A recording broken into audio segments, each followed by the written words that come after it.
అయ్యా నాలుగు ఎనబండి బిడ్డలు మరొక సమయంలో నడిపించమని అడుగుతున్న దేవా.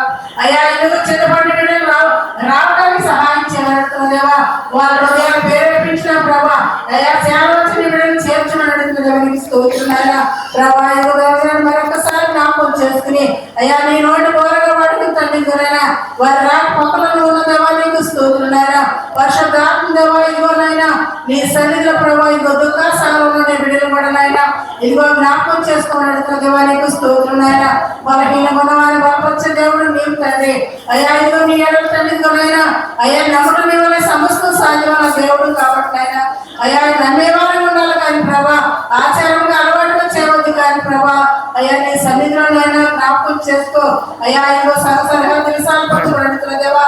అయ్యా ఇదిగో నాకండి నీ సన్నిధిలో ప్రభా చేరి వచ్చిన ప్రతి ఒక్క ఆత్మ కూడా నా ప్రభా ఆత్మతో సత్యంతో నేను ఆరాధించినైనా ఇది రాకుండా ఒకసారి జ్ఞాపకం చేసుకోమని ప్రభా ఇదిగో నా తండ్రితోనైనా రాజేష్ నా తండ్రితో 10వ తరగతి టెన్షన్ నీ విడుదల పట్టినైనా ఇదిగో జ్ఞాపకం చేసుకో.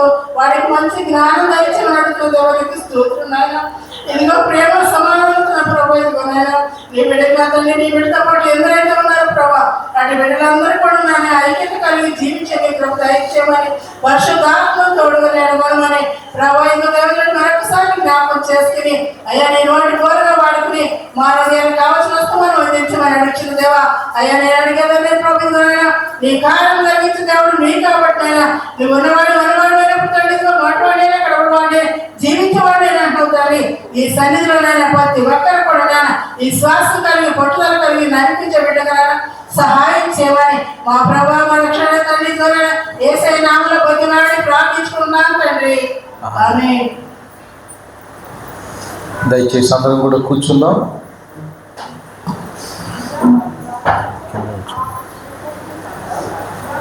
కూడి చేరు వచ్చిన మీ అందరికీ మన ప్రభువు రక్షకుడైన యేసుక్రీస్తు దివ్యనామమున మీ అందరికీ నా హృదయపూర్వకమైన వందనాలు. మరి ఈ దినాన మనమందరం కూడా కొద్దిసేపు దేవుని యొక్క వాక్యమును మనం ధ్యానం చేసుకుందాం. పరిశుద్ధ గ్రంథం నుంచి అపోస్తుడైన పౌలు కొరింథీ సంఘానికి రాసిన 2వ పత్రిక 13వ అధ్యాయము 11వ వాక్యము చదువుకుందాం.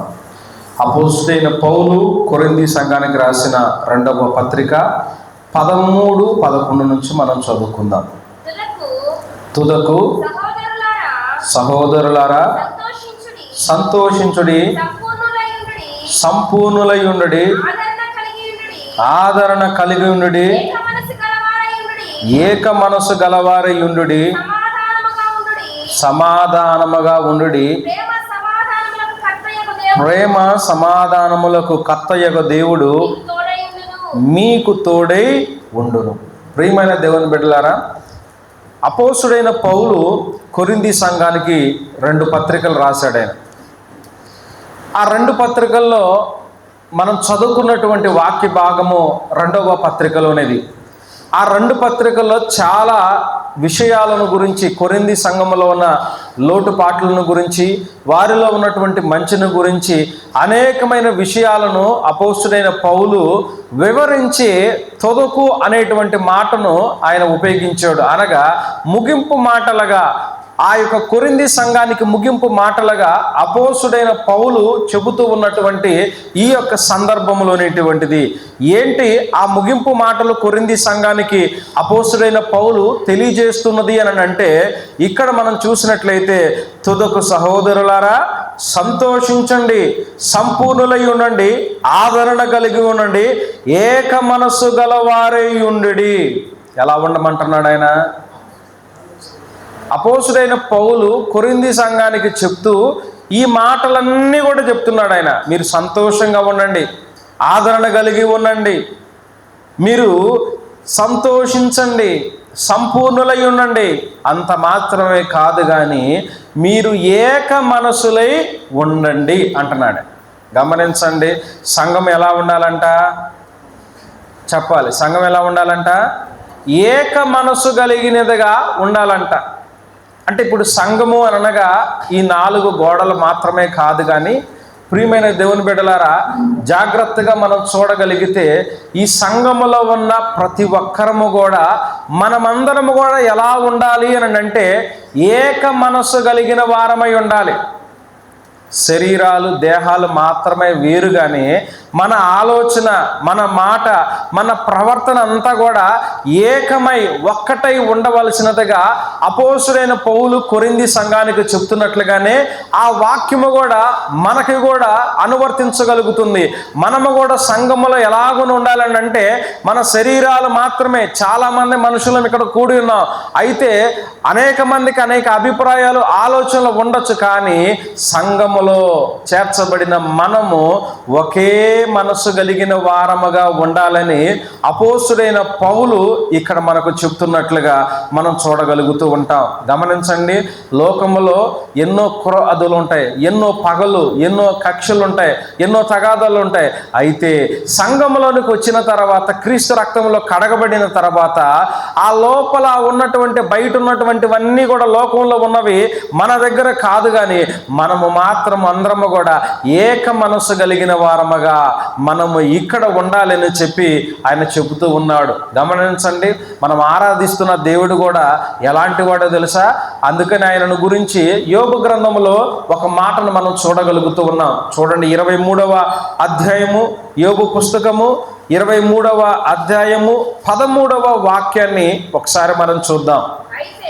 అయితే ఆయన ఏక మనస్సు గలవాడు, ఆయనను మార్చగలవాడు ఎవడు? గమనించినట్లయితే మనం ఆరాధిస్తున్నటువంటి దేవుడు ఎలాంటి దేవుడు?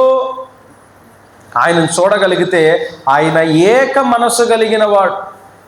తండ్రి, కుమార, పరిశుద్ధాత్ముడు ఒకే మనసు కలిగిన వారముగా ఆయన ఉన్నట్లుగానే నేడు సంఘములో, కుటుంబములో, సమాజములో మనము కూడా ఏక మనసు కలిగిన వారముగా ఉండాలంట.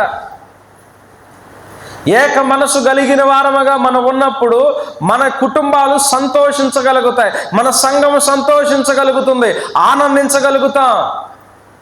అందుకని ఆయన చెప్తున్నాడు, మన దేవుడు ఆయన భిన్నాభిప్రాయాలు కలిగిన వాడు కాదు, భిన్నమైన మనస్తత్వాలు కలిగిన వాడు కాదు. మనం ఆరాధిస్తున్న దేవుడు ఆయన ఏక మనస్సు కలిగిన వాడు. ఎలాంటి దేవుడు అంటే ఆయన ఏక మనస్సు కలిగిన దేవుడు. మన కుటుంబాల్లో కొంతమందిని చూస్తాం, తండ్రి ఒక రీతిగా చెప్తే పిల్లలు ఇంకొక రీతిలో నడుచుకుంటారు, భర్త ఒక దారి నడిస్తే భార్య వేరొక దారి నడుస్తారు. కుటుంబంలో తల్లిదండ్రులకి పిల్లలకి మధ్య సఖ్యత ఉండదు, భార్య భర్తల మధ్య సఖ్యత ఉండదు, కుటుంబంలో సఖ్యత ఉండదు. ఏక అభిప్రాయం కలిగి ఏక మనసుతో నడిచే కుటుంబాలు చాలా కూడా లేవు. గమనించండి, మనం ఆరాధిస్తున్న దేవుడు ఏక మనసు కలిగిన వాడు గనక ఆయనను ఆరాధిస్తున్న మనము కూడా ఎలా ఉండాలంట? ఏక మనసు కలిగిన వారమై ఉండాలి. కుటుంబంలో 2 నలుగురున్నా, 5 6 ఇదిగో గమనించండి, నాదే ఆధిపత్యంగా ఉండాలి, నా మాటే చలాయించాలి, నేను చెప్పిందే ఇక్కడ జరగాలి, నేను చెప్పిందే వేదాంతం అనే మాటలన్నీ కూడా తీసివేసి అందరూ ఐక్యత కలిగిన వారమై అందరము కూడా ఒకే మాట, ఒకే బాటగా కలిగి నడిచినప్పుడు, మనం నడుస్తూ ఉన్నప్పుడు మన కుటుంబాలు, మన జీవితాలు, మన సంఘం ఎంతో ఆనందించేటువంటి భారముగా మనము ఉంటామని చెప్పి మనం చూడగలుగుతూ ఉన్నాం. అందుకనే ఇలా చాలా కుటుంబాలలో ఐక్యత కలిగి ఒకే మాటతో నడిచేవారుగా చాలా మంది ఉండటల్లా. కొన్ని కుటుంబాలలో భార్య మాటే నగ్గాలి, కొన్ని కుటుంబాలలో భర్త మాటే నగ్గాలి. గమనించండి, ఇలాగున ఉన్న వారి యొక్క జీవితాలను ప్రభు దగ్గరికి గనక మనము ఆయన సన్నిధిలో మొరపెట్టగలిగితే గొప్ప కార్యాలు చేయగలుగుతాడు. అందుకనే అలాంటి వారిని గురించి ప్రభు వారు ఏమంటున్నాడో తెలుసా? యెహెజ్కేలు పుస్తకము 11వ అధ్యాయము 19వ వాక్యమును ఒకసారి చూద్దాం.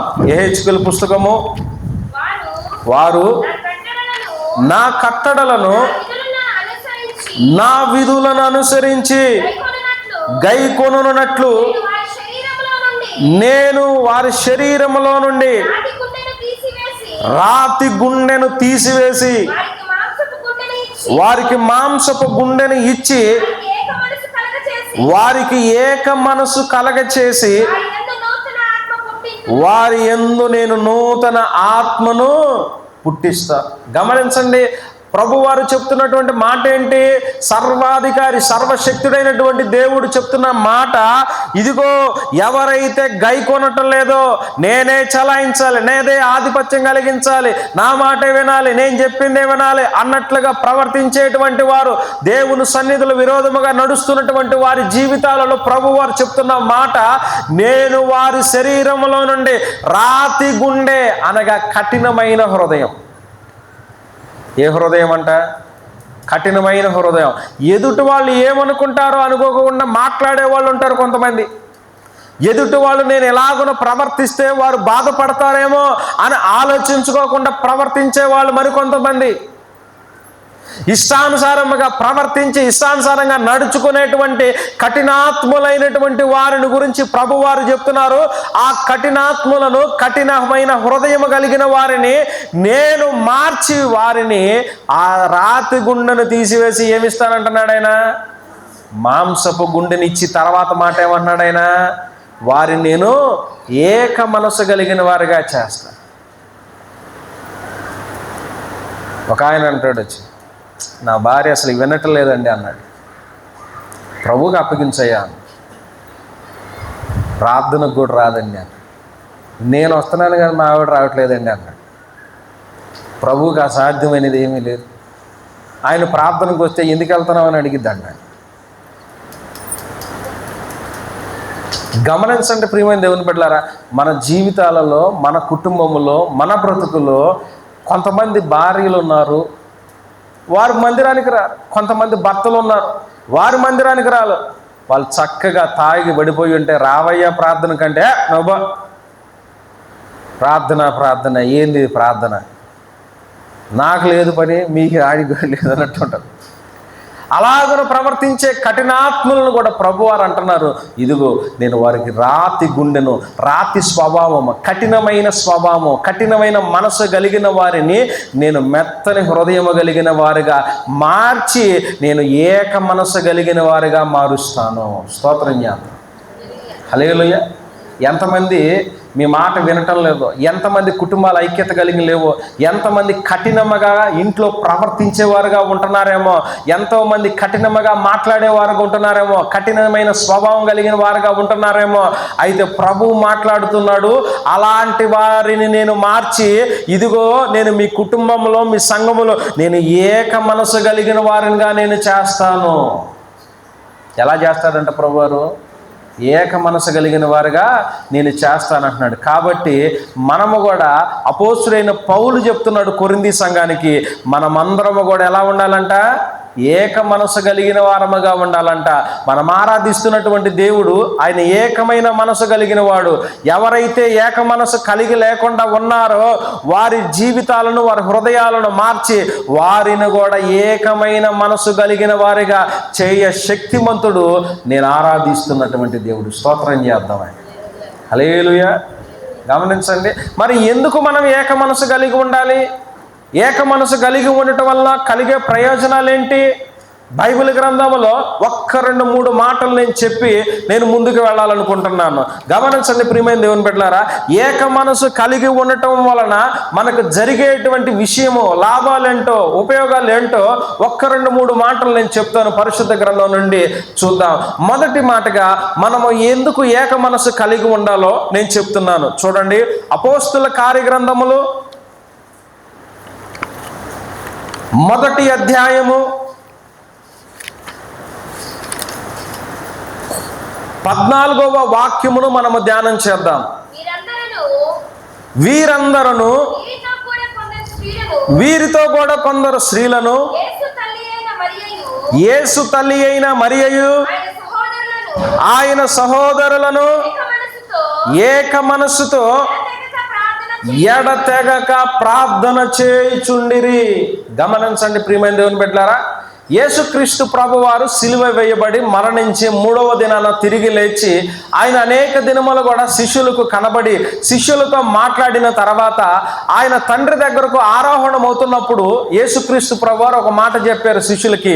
అదే అపోస్తుల కార్యగ్రంథం 1:4 ఆయన అంటాడు, ఆయన వారిని కలుసుకుని ఇలాగూ ఆజ్ఞాపించెను, మీరు యెరూషలేము నుండి వెళ్ళక నా వలన వినిన తండ్రి యొక్క వాగ్దానము కొరకు కనిపెట్టుడి. ఆ యొక్క వాగ్దానము కొరకు వారు ఏక మనసుతో కనిపెట్టి ప్రార్థన చేస్తున్నారు. ఏక మనసుతో దేవుని సన్నిధిలో గోజాడుతున్నారు. ఎంతమంది ఉన్నారయ్యా ఆ మేడగది మీద అంటే 120 మంది ఉన్నారు. వారి శరీరాలు వేరు, వారి ఆలోచనలు వేరు మనం అనుకుంటున్నాం. కానీ వారు అందరూ కూడా 120 మంది ఉన్నా వారు ఏక మనసుతో, ఒకే మనసుతో, ఒకే ఆలోచనతో వారు ప్రభు సన్నిధిలో ప్రార్థన చేస్తూ ఉంటే ఏం జరిగిందో తెలుసా? దేవుని పరిశుద్ధ ఆత్మ ఆ మేడగది మీద ఉన్న 120 మంది మీదకు కూడా అగ్నివేళ రాగా వారి యొక్క నాలుకలు విభాగించబడి దేవుని ఆత్మ చేత నింపబడి శక్తిని పొందుకున్న వారుగా ఉన్నారు. వారు స్తోత్రం చేద్దాం. హల్లెలూయా. ఎలా ఉన్నారంటే వాళ్ళు శక్తిని పొందుకున్నవారుగా మనము చూడగలుగుతూ ఉన్నాం. ప్రియమైనటువంటి దేవుని బిడ్డలారా, మన జీవితంలో కూడా మనం ఎలాగున ప్రార్థించాలి అని అంటే మనము ఏక మనసు కలిగిన వారముగా ప్రార్థించాలి. ఒకే మనసుతో ఎవరికైనా ఒంట్లో బాగాలేదా, అనారోగ్య సమస్యల్లో ఉన్నారా, వారందరము కోసము కూడా మనము ప్రార్థించాలి. పేతురు చెరసాలలో ఉంటే సంఘము ఏక మనసుతో అతని కొరకు ప్రార్థించగా చెరసాల సంఖ్యలు ఏమైపోయినాయి? తెగిపోయినాయి. మనము కూడా ఒకే మనసు కలిగిన వారముగా సంఘములో బిడ్డల కొరకు ప్రార్థించాలి. గమనించండి, బంధువుల కొరకు ప్రార్థించాలి. సంఘములో ఉన్న ప్రతి విశ్వాసి కొరకు కూడా ఏక మనసుతో మనము కూడా కలిసి ప్రార్థించినప్పుడు అక్కడ గొప్ప కార్యాలు మనం పొందుకోగలుగుతాం. కూర్చున్న వారు మనమే ఉంటాం. కానీ మనం ఏం చేస్తామో తెలుసా? ఎవరికైనా బాధ రాగానా జరగాలే కానీ అంటాం. ఏమంటాం? మనం జరగాలి అనుకుంటాం. కానీ అలా అనుకోకుండా మనము కూడా దేవుని సన్నిధిలో మనము కూడా చక్కగా ఏక మనసుతో ప్రార్థించే వారముగా ఉందుముగాక. గమనించండి, చాలామంది కూడా ప్రార్థించేటప్పుడు ఏం చేస్తారో తెలుసా? కొంతమంది బాగా నిద్రపోతారు. ఎక్కడ రాని నిద్ర మందిరానికి రాగానే వచ్చేసింది చాలామందికి. చక్కగా ఫ్యాన్లన్నీ తిరుగుతున్నాయి. ఎక్కడ లేని హాయి విశ్రాంతి అంతా ఇక్కడే వచ్చింది. పాపం ఒక ఆమె ఇట్లాగే పాస్టర్ గారు కూడా ఆయన వాక్యం చెబుతూ ఉంటే ఆమె నిద్రపోతూ ఉంటే పాస్టర్ గారు అన్నారు, అమ్మా లెగువు అన్నాడు ఆయన. అంతే. ఉంది, అయ్యగారు నీకోసం నేను ప్రార్థన చేస్తున్నానయ్యా అన్న. ఏం చేస్తుందంట? ప్రార్థన చేస్తుందంట.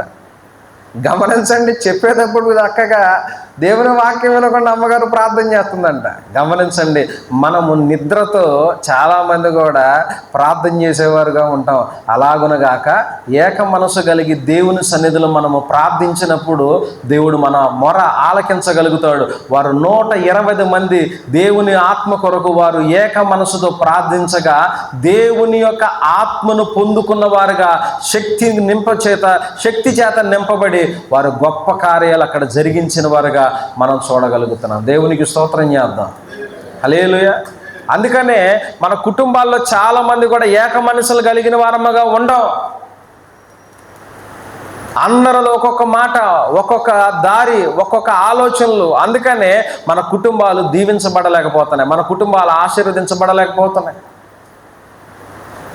మనం ఎప్పుడు కూడా ఏక మనసు కలిగిన వారముగా ఉంటే మన జీవితాలు, మన బ్రతుకులు ఎంతగానో ఆశీర్వదించబడగలదు. నిన్నటి దినాన ఒక న్యూస్ చూశాను. భార్యాభర్తలు విడిపోయారు. భార్య భర్త మీద కేసు పెట్టి 4 సంవత్సరాల నుంచి కోర్టుకు తిప్పుతూ ఉంది. భర్తని తిప్పుతూ ఉంటే భార్య తండ్రికి అనారోగ్య పాలై హాస్పిటల్లో జాయిన్ అయ్యాడు. జాయిన్ అయిన తర్వాత ఆపరేషన్ చేయాల్సి వస్తే ఆపరేషన్కి తగినంత డబ్బు లేదు. ఈ విషయం మరి అల్లుడికి తెలిసింది. అల్లుడికి తెలిసింగానే ఆయన పొరుగున హుటాహుటిన హాస్పిటల్కి వెళ్ళి మామగారికి ఆపరేషన్కి ఎంత కావాలో ఆ డబ్బులంతా మామగారికి ఆపరేషన్కి కట్టాడంట. అదే కొంతమంది అయితే ఏం చేస్తామో తెలుసా? నా మీద కేసు పెట్టారుగా, ఆడికి ఈ శాస్తి జరగాల్సింది అనుకుంటాం. మానవులుగా కాబట్టి మనం అట్లా మాట్లాడతాం. పాపం అతను వెళ్ళి మంచోడు కాబట్టి మామగారికి వెళ్ళి చక్కగా డబ్బులు కట్టి వచ్చాడంట. ఆ తర్వాత వాయిదాకు వచ్చేసరికి భార్య వెళ్ళి భర్తను వెంటనే కూడా వెళ్ళి అదే కోర్టులో భర్తను కౌగిలించుకుని చక్కగా ఏడ్చేసిందంట. వెంటనే వారి యొక్క హృదయాలు 4 సంవత్సరాల నుంచి మరి పగతో ప్రతీకారాలతో కోర్టుల చుట్టూ తిరిగిన వాళ్ళు ఒక్కసారిగా ఎంత చక్కగా ఏకమత మళ్ళీ ఇంటికి వెళ్ళిపోయారంట. నాకు అనిపించింది. కారణం ఏంటి? మనలో చాలామంది ఏకత్వం కలిగి మనం జీవించే వారముగా ఉండటంలా. అందుకనే మన బిడ్డలైన మనము చాలామంది కూడా తల్లిదండ్రుల మాట పిల్లలు ఎందుకు వినటం లేదు అంటే మనము ఏకమైన మనసు కలిగిన వారముగా ఉండటంలా, అభిప్రాయాలు తెలుసుకునే వారముగా ఉన్నట్లా, ఆలోచనలు పంచుకునే వారముగా ఉన్నట్లా. నేను చెప్పింది రుద్దుతా ఉంటే వాళ్ళు మాత్రం ఏమంటారు? అందుకనే దేవుని సన్నిధిలో మనం ఎప్పుడూ కూడా ఏక మనసుతో కలిగి ఉండి ఆ ఏక మనసుతో మనము ప్రార్థన చేసే వారముగా ఉందుముగాక. రెండవదిగా మనం చూద్దాం ప్రియమైన దేవుని బిడ్డలారా. చూడండి, రెండవ మాట, ఏక మనసు కలిగినప్పుడు ఏం కలుగుతుందో చూద్దాం. చూడండి, అపోస్తుల కార్యగ్రంథములు 8వ అధ్యాయము 6వ వాక్యాన్ని మనము ధ్యానం చేద్దాం. జన సమూహములు విని ఫిలిప్పు చేసిన సూచక క్రియలను చూచినందున అతడు చెప్పిన మాటల యందు ఏక మనసుతో లక్ష్యముంచగా అనేకులను పట్టిన అపవిత్రాత్మలు పెద్ద కేకలు వేసి వారిని వదిలిపోయెను. పక్షవాయు గలవారును కుంటివారును అనేకులు స్వస్థత పొందిరి. గమనించండి, రెండవదిగా ఏక మనసుతో దేవుని వాక్యమును వినాలంట. ఎలా వినాలి మనం? ఏక మనసుతో దేవుని వాక్యాన్ని వినాలి. దేవుని సన్నిధిలోకి వచ్చిన తర్వాత చాలామంది కూడా బాడీ ప్రెజెంట్, మైండ్ ఆబ్సెంట్. పిల్లలు మాత్రం బాగా చెప్తున్నారు. కారణం ఏంటనంటే వస్తాం, ఆలోచనలు ఎక్కడికి వెళ్ళిపోతాయి. పొయ్యి మీద నేను కూర పెట్టి వచ్చాను, ఉడుకుతుందో లేదో, గ్యాస్ వెలిగిందో ఆరిపోయిందో తప్పవాల, చినుకులు పడుతున్నాయి అంటే చాలు ఇక అంతే, బట్టలు ఆరేసి నేను ఎక్కడ తీసుకొచ్చుకోవాలని మొత్తం పరిగెత్తుతాం. గమనించండి, చాలామంది ఇక్కడికి దేవుని సన్నిధిలోకి వచ్చిన తర్వాత ఫోన్ తీసుకుని మొత్తం చూస్తూ ఉంటాం. మనకి చాలా సమయం బయట ఉంటుంది, కానీ ఇక్కడే మాత్రం మనకు అన్ని గుర్తొస్తూ ఉంటాయి. ఏక మనసుతో దేవుని వాక్యాన్ని మాత్రం వినం.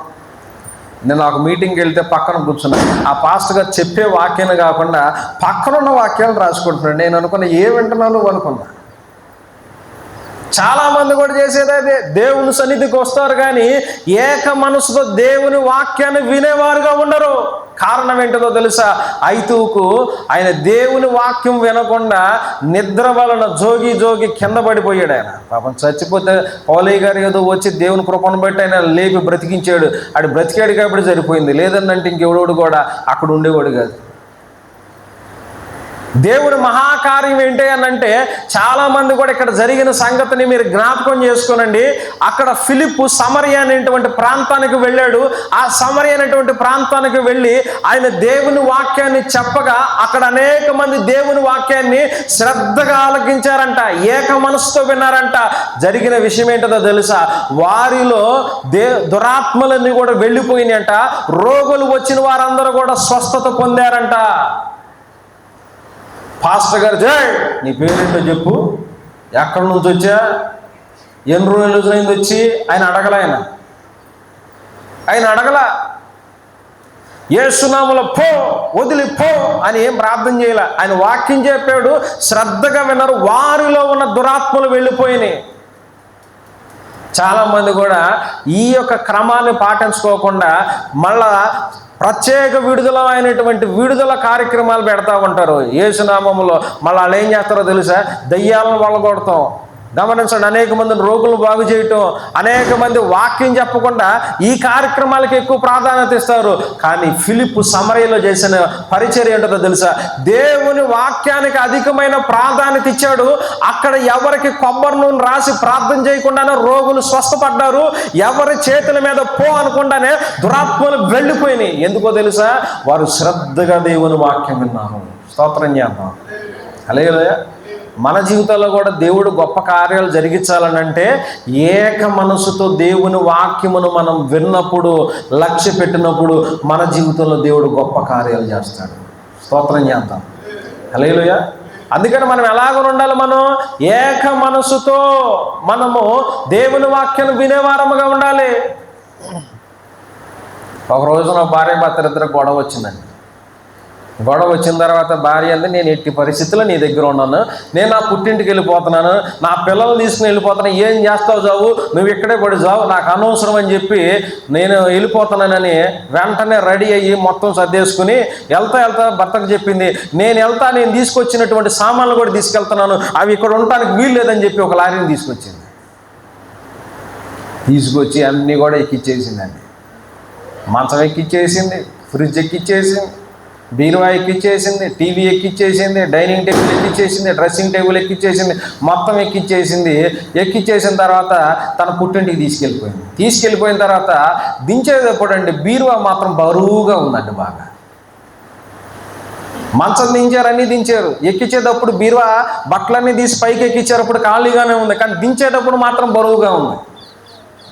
ఏందమ్మా బరువు ఉందని, నువ్వు బట్టలేం తీయలేదా, ఎందుకెంత బరువు ఉంది అనేసరికి, ఏమి లేదయ్యా నేను తీసానయ్యా, అన్ని వచ్చేటప్పుడు మూట కట్టానంటున్నావా అని బీరువా తీసేసరికి ఈయన ఉన్నాడు ఒక మూల. అయ్యగారు బీరువాలో ఒక మూల కూర్చుని హాయిగా దిగిన తర్వాత అంటున్నాడు, నువ్వు ఎక్కడుంటే నేను అక్కడే ఉంటాను అంటున్నాడు. నువ్వు ఎక్కడుంటే నేను అక్కడే ఉంటానన్నాడు. జరిగిందేదో తెలుసా, ఆ యొక్క సామాన్లు మళ్ళా అదే లారీలు వేసి మళ్ళీ ఇంటికి వెళ్ళిపోయారండి. దేవునికి స్తోత్రం చేద్దాం. హల్లెలూయా. ఏక మనసు కలిగిన వారంగా ఉండాలి. తగులు విభేదాలు మనం కలిగిన వారముగా కాకుండా ఏక మనసు కలిగిన వారముగా మన జీవితాలు ఉన్నప్పుడు మన కుటుంబాలు మనం దీవించబడతాయి. అందుకనే మనము ఏక మనస్సుతో దేవుని వాక్యాన్ని ఏం చేయాలంట, శ్రద్ధగా వినాలి, శ్రద్ధగా దేవుని వాక్యాన్ని ఆలకించాలి. అప్పుడు మన జీవితంలో దేవుడు గొప్ప కార్యాలు జరిగించగలుగుతాడు. దేవునికి స్తోత్రం చేద్దాం. హల్లెలూయా. అందుకనే 3వ మాటను చూపి నేను ముగించేసి ఆశపడుతున్నాను. చూడండి, 3వ మాట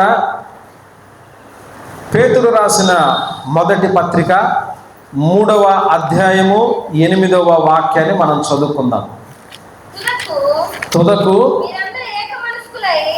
మీరందరూ ఏక మనస్కులై ఒకరి సుఖ దుఃఖముల యందు ఒకరు పాలుపడి సహోదర ప్రేమ గలవారును కరుణా చిత్తులను వినయ మనస్కులై ఉండుడి. 3వది ఏంటో తెలుసండి, ఏక మనస్సు కలిగిన వారమై ఒకరి సుఖ దుఃఖముల యందు మనము పాలు పొందే వారముగా ఉండాలి. ఏం చేయాలంట, ఒకరి సుఖ దుఃఖాల యందు మనము పాలు పొందే వారంగా ఉండాలి. ఒకరి బాధను కలిగి ఆ బాధను మనం చెప్తున్నప్పుడు వినేవారముగా మనం ఉండాలి. నేను విననండి, నా బాధ అంతా కూడా వాళ్ళ బాధ అంతా నాకెందుకు అనుకుంటే మనము దేవుని పిల్లలం కాదండి. వారి బాధల్లో కూడా మనము కూడా ఏక మనసు కలిగిన వారమై ఉండాలి. తెనాలి చర్చికి వచ్చే ఒక మామగారు ఉన్నారు. ఆమె అనురాలు, ఆమె రెడ్ల కుటుంబం నుంచి ప్రభువు నమ్ముకున్నవారు. అయితే ఆమె ప్రభువు నమ్ముకున్నందుకు ఆమె పిల్లలు ఆమె ఇంట్లో నుంచి వెలివేసి వాళ్ళు చెప్తున్నటువంటి మాట, ఆమెను మేము ఎట్టి పరిస్థితిలో రేపు చచ్చిపోయినా మేము పట్టించుకోము అని చెప్పేశారు. వాళ్ళు యేసు ప్రభు నమ్ముకుందని చెప్పి ఇంట్లో నుంచి వెళ్ళేశారు. ఆమె వచ్చి రోజు బాధపడుతుంది, అయ్యా రేపు నేను చచ్చిపోతే నా పిల్లలే నా దగ్గరికి రానంటున్నారు, నేను యేసు ప్రభువుని నమ్ముకున్నందుకు నా కుటుంబం అంతా నన్ను దూరం పెట్టింది, మరి ఏం చేయాలి, నా పరిస్థితి రేపు చచ్చిపోతే ఏంటి అని చెప్పి ఆమె బాధపడుతూ ఉంటుంది. అప్పుడు మేము చెబుతూ ఉంటాం. ఆమె చెప్పి, నువ్వేం పర్వాలేదులేమ్మా, నీకు దేవుడు ఆయుష్ని ఇస్తాడు, ఆరోగ్యం ఇస్తాడు, నువ్వేం బాధపడ, మాకు ఏదైనా జరిగితే మేము ఉన్నాంలే, నువ్వు అన్నీ కూడా అన్నీ మర్చిపోయి నువ్వు బ్రతుకు చక్కగా అని చెబుతూ ఉంటాం. నువ్వు దిగులు పడి రేపో మాపో ఎన్ని కూడా మళ్ళీ పట్టించుకో, మాకు చక్కగా ఎన్ని వదిలేసే, ప్రభువు నీకు ఇచ్చిన ఆరోగ్యమును బట్టి నువ్వు ఎంతకాలం నువ్వు హాయిగా ఉంటావు అంతకాలం నువ్వు హాయిగా బ్రతుకమ్మా అని చెప్పి ఎప్పుడు కూడా మాట్లాడతాం. కారణం ఏంటనంటే వాళ్ళు పట్టించుకోలేదా, వాళ్ళు పట్టించుకోకపోతే మాకేం పని, మేమెందుకు చేస్తాం, మాకు ఇచ్చినందుకు గొడవ అంత ఎందుకు, ఇవన్నీ కూడా ఒకరిని మనం కించపరిచే విధంగానే ఉంటాయి. అవన్నీ కూడా మనకొద్దు. కారణం ఏంటనంటే ఒకరు దుఃఖములో ఉన్నప్పుడు మనం వారితో పాలు పొందుకునే వారముగా ఉండాలి. అదే ఏక మనసు కలిగిన వారమని దేవుడు చెప్తున్నాడు. ఒకరు సంతోషంగా ఉన్నప్పుడు వారితో కూడా మనం పాలు పొందాలి. అది ఏకమైనటువంటి మనస్సు. ప్రతి ఒక్కరి జీవితంలో కష్టాలు ఉంటాయి, ప్రతి ఒక్కరి జీవితంలో శ్రమలు ఉంటాయి. శ్రమలు లేనటువంటి వ్యక్తులు ఎవరు కూడా లేనే లేరు. గమనించండి ప్రియమైన దేవుని బిడ్డలారా, సూర్యుడు అస్తమించి మరలా ఉదయించినట్లుగానే సమస్యలు ఎప్పుడు కూడా అలాగనే ఉండవు. ఆ సమస్యలు కూడా తీరిపోయే రోజులు ఉంటాయి. ఆ తీరిపోయేటువంటి రోజులు ఉన్నప్పుడు మన జీవితాల్లో కూడా మనము ప్రతి ఒక్కరితో కూడా వారి దుఃఖములో ఉన్నప్పుడు, సంతోషంలో ఉన్నప్పుడు వారితో ఏకమ మనసు కలిగిన వారముగా మనము ఉండాలని ఆ పేతురు గారు సంఘానికి చెప్తూ ఉన్నారు. అందుకని అంటున్నాడు, మీరు సహోదర ప్రేమను కలిగిన వారముగా మీరు ఉండాలి. అందుకనే ఒక సంఘటన బైబిల్లో రాయబడి ఉన్నది. శత్రువులు సిరియా వారందరూ కూడా చుట్టముట్ట వేసినప్పుడు ఇశ్రాయేలు రాజుని వారందరినీ కూడా దేవుడు ఏం చేశాడనంటే ఆ సిరియా రాజునంతటిని కూడా దేవుడు చెల్లాచెదురు చేసేసాడు. అప్పుడు ఆ ముగ్గురు కుష్ఠరోగులు వచ్చి, అరే మనం తింటమే కాదురా, మన బంధువులు లోపల ఉన్నారా, మన ప్రజలు లోపల ఉన్నారు, వారు కూడా ఆహారాన్ని తినాలని చెప్పి వారు వెళ్ళి సహోదర ప్రేమ కలిగిన వారే, అరే బాబు శత్రువులు వెళ్ళిపోయారు, ఆహారం అంతా అక్కడే ఉంది, మీరు రండి తిందురుగానని చెప్పి వారిని తీసుకువెళ్ళిన వారుగా మనం చూస్తున్నాం. గమనించండి ప్రియమైన దేవుని బిడ్డలారా, ఈ మధ్యాహ్న కాల సమయంలో మనము దేవుని సన్నిధిలో ఉండిన మనము ఎలాగున ఉండాలని అంటే మనము ఏక మనసు కలిగిన వారముగా ఉండాలి. ఏక మనసు కలిగిన వారముగా ఉండాలి. ఎందుకు? మనం ఆరాధిస్తున్న దేవుడు కూడా ఎలాంటి దేవుడైనా ఏక మనసు కలిగిన వారు. ఎవరైనా ఏక మనసు కలిగి లేకుండా కఠిన హృదయము ఉంటే దేవుడు వారిని మాంసపు గుండె కలిగిన వారిగా దేవుడు ఆయన చేస్తాడు. ఇప్పుడు ఏక మనసు కలిగి ఉండటం వల్ల వచ్చే లాభాలంటే చెప్పండి. మొదటిదే, ఏమోనండి నేనేం తినొచ్చానో నాకు తెలియదు అంటాను. ఏక మనసుతో ప్రార్థించినప్పుడు దేవుడు శక్తి కలిగిన కార్యాలు చేస్తాడు. రెండవదిగా, ఏక మనసుతో దేవుని వాక్యము విన్నప్పుడు దేవుడు గొప్ప కార్యాలు అక్కడ జరిగిస్తాడు. మూడవది, ఏక మనసుతో మనము ఇతరుల కష్ట సుఖాల్లో పాలు పొందినప్పుడు అక్కడ సహోదర ప్రేమను కనబరిచిన వారముగా ఉంటాం. అట్టి కృప ధన్యత దేవుడు మనందరికీ అనుగ్రహించునుగాక. తల వంచండి, చిన్న ప్రార్థన చేసుకుందాం. మహాపరిశుద్ధుడా, నీ ఘనమైన అనంతమైన శ్రేష్టమైన నామలకు వందనాలు స్తోత్రాలు నాయన. ఈ మధ్యాహ్న కాల సమయంలో నీ పాద చెంత చేరి నీ సన్నిధిలో విన్న వాక్యాన్ని ప్రభావ నీరు కట్టి ఫలింపచేయండి. ఎందరైతే ఐక్యత లేదో, ఏక మనసు లేదో వారి జీవితాల్లో ఐక్యతను, ఏక మనసును మీరు అనుగ్రహించి గొప్ప కార్యాలు జరిగించమని యేసుక్రీస్తు దివ్య నామమున ప్రార్థించి అడిగి వేడుకొని నామమున